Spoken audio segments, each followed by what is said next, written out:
একটি পার্টি অফিসের গল্প শুনুন এবারে। এটাও সেই শিলিগুড়ি ৪১ নম্বর ওয়ার্ডের। মস্ত বড় এই ওয়ার্ডের কোথাও জায়গা মেলেনি, ঘর মেলেনি। তাই নেতারা দলীয় দপ্তর তৈরি করেছেন একেবারে যাতায়াতের রাস্তার অর্ধেকটা দখল করে। তারপর কেউ যাতায়াত করতে পারুক আর না পারুক।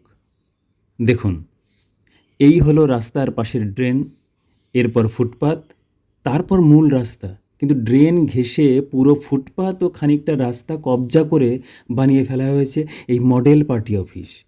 পাড়ার লোকজন বলেন, এই জবরদখল করা পার্টি অফিস দেখেই নাকি অনেকেই বেআইনি নির্মাণে শক্তি পান।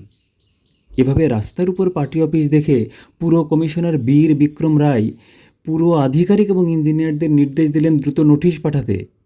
কেন, কিভাবে করা হলো এমন নির্মাণ?